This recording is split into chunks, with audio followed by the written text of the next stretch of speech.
Hello and welcome to this game review. In this one, White gave his opponent a connected passed pawn quite early on, and this spelled doom in the long run.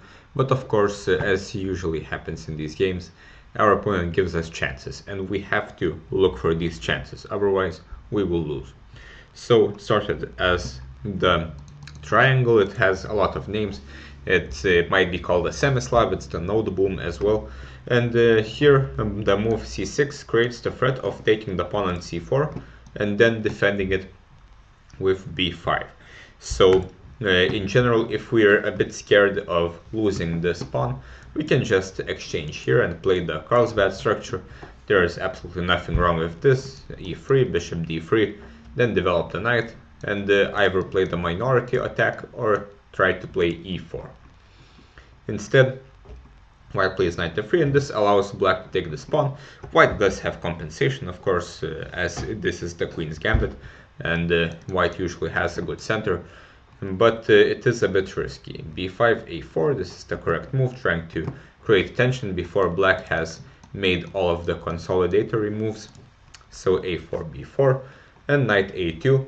This is of course very risky, as now the knight might get stranded on a2, but if one of the pawns drops, then the c-pawn will become weak as well, and the pawns will be overextended. So bishop a6 is played, a nice move, and here White plays this move b3, which is a huge mistake because now it lets Black create a connected passed pawn on c3, and it also basically kills the knight on a2, so White will have to play without a piece unless he is in time to play knight c1 to d3.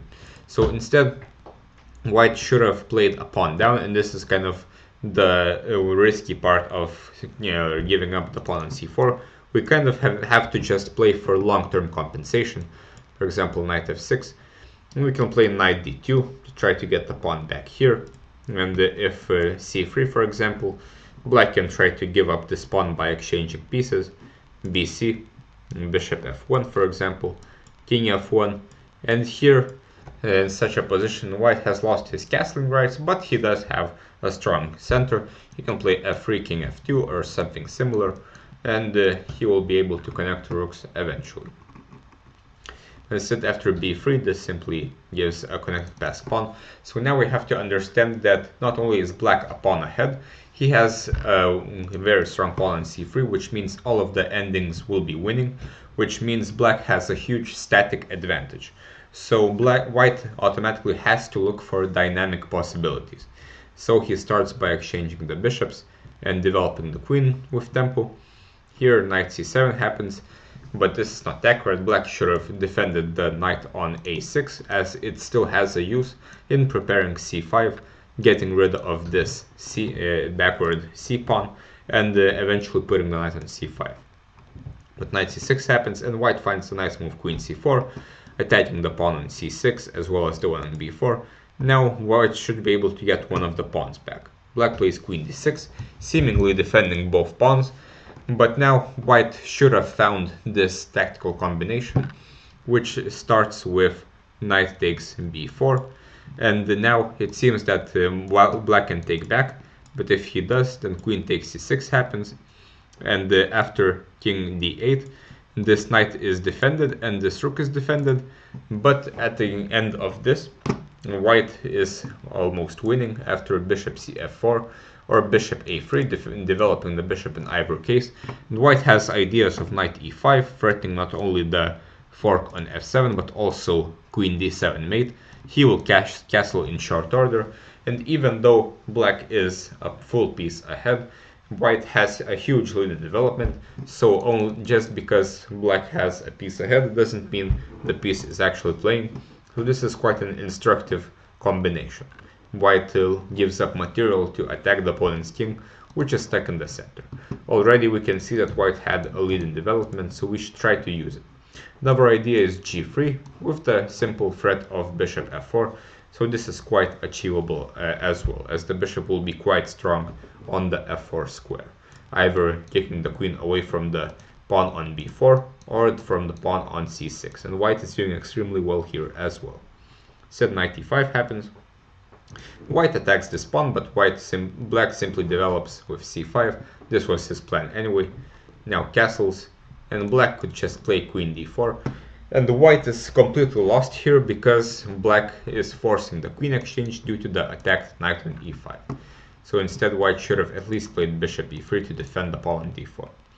After castles the game should be over, but black gives his opponent some chances. After this, knight f3, a5. Black is again not developing his pieces very well. White should probably already sacrifice his knight, as there's not really much else to do for white. Otherwise black is a pawn down with no activity. After this, bishop a3. White at least gets some pawns for the piece. He gets the pawn on c3 and the pawn on c5, as well as a nice lead in development, ideas of e5, rook d1, and white has some initiative.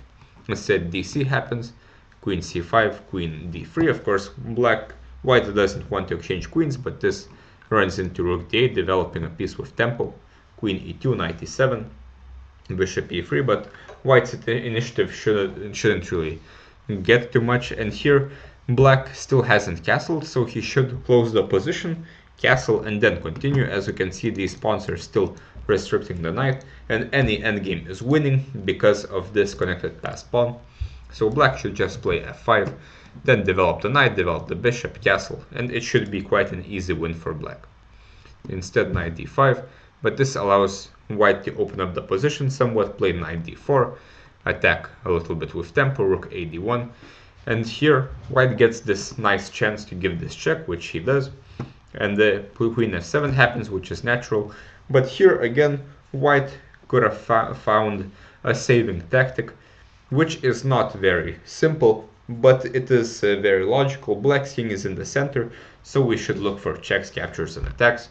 Sure, the queen is attacked, but this should not stop us from correctly calculating, and the correct way to calculate is to make a candidate list, a list of candidate moves, starting with checks, then captures, then attacks.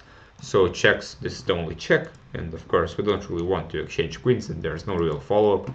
What can we capture? When we can capture this, we can capture here, but also we can capture this pawn on e6.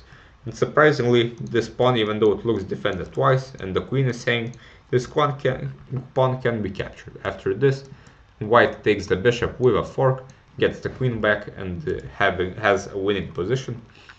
Otherwise, if the knight takes now, the rook can take on d5, defending the queen. And here, black is slightly better due to his connected passed pawn here, but white has ideas of taking this pawn on a5, after which the pawn on b4 may drop as well. Instead, queen g4 happens, but now that black finally castles, his long-term advantage has stayed, while white has not created any dynamics, and from here not much happened. Black defended from white's threats, he developed all of his pieces, some pieces were exchanged, and eventually white had to resign because he is down a lot of material. All game this knight was standing on a2, so white was basically a rook down, and the rest of the game is not entirely interesting. So here the move b3 created very big long-term problems for white, which had to make white very desperate to look for dynamic possibilities, like this move, knight takes b4, sacrifice a piece to create attacking chances, and later as well, white should have found this tactic of knight to e6, which is a brilliant idea, which could be found by looking for checks, captures, and attacks.